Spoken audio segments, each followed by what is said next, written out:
তবে কি পিছু হটতে শুরু করেছে নয়াদিল্লি? ৫ই আগস্টের পর শেখ হাসিনাকে কেন্দ্র করে যেন অসম বাকযুদ্ধ চলছে বাংলাদেশ ভারতের মধ্যে। মুখ দেখাদেখি প্রায় বন্ধ দুই সরকার প্রধানের।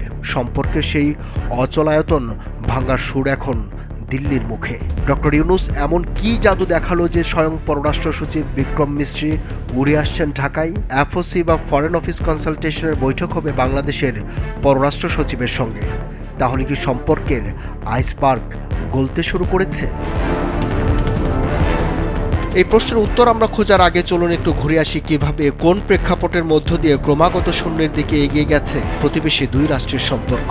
এর মাঝে কেবল একবার যুক্তরাষ্ট্রে ভারতের পররাষ্ট্রমন্ত্রী এস জয়শঙ্কর ও বাংলাদেশের পররাষ্ট্র উপদেষ্টা মুখোমুখি বসেছিলেন। এই দুজনের বাইরে বড় কোনো পর্যায়ে কেউ এখন পর্যন্ত চলমান ইস্যু নিয়ে চোখাচোখিও করেনি।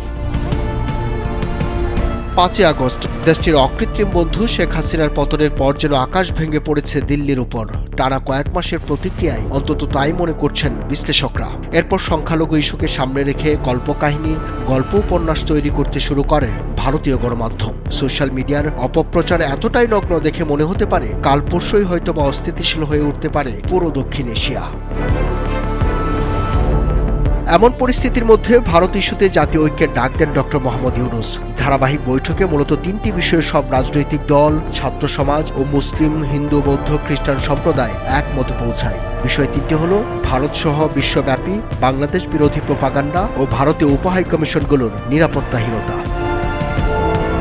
সব দল ও ধর্মগুরুরা ভারতের অপপ্রচারের বিরুদ্ধে এক ও ঐক্যবদ্ধভাবে মোকাবেলার কথা জানান। এমনকি নজিরবিহীন ঘটনা হিসেবে পররাষ্ট্র মন্ত্রণালয় তলব করে ভারতের রাষ্ট্রদূতকে। বাংলাদেশ বরাবরই বলে আসছে দুই দেশের সম্পর্ক পরস্পর সমান ও সমতার ভিত্তিতে হোক। ঠিক এই পরিস্থিতির মধ্যেই ঢাকা সফরে আসছেন ভারতের পররাষ্ট্র সচিব বিক্রম মিশ্রি। বৈঠক করবেন বাংলাদেশের পররাষ্ট্র সচিবের সঙ্গে। বিশ্লেষকরা বলছেন এই ধরনের বৈঠকে সব বিষয় নিয়ে চুলচেরা আলাপ আলোচনা হয়। আর যদি তাই হয় তাহলে কি দিল্লি তার অবস্থান থেকে সরে গিয়ে আপস রফা করতে চাইছে?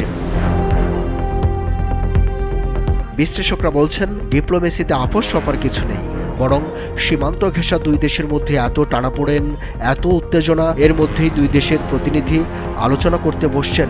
আপাতত এটিই বড় ব্যাপার।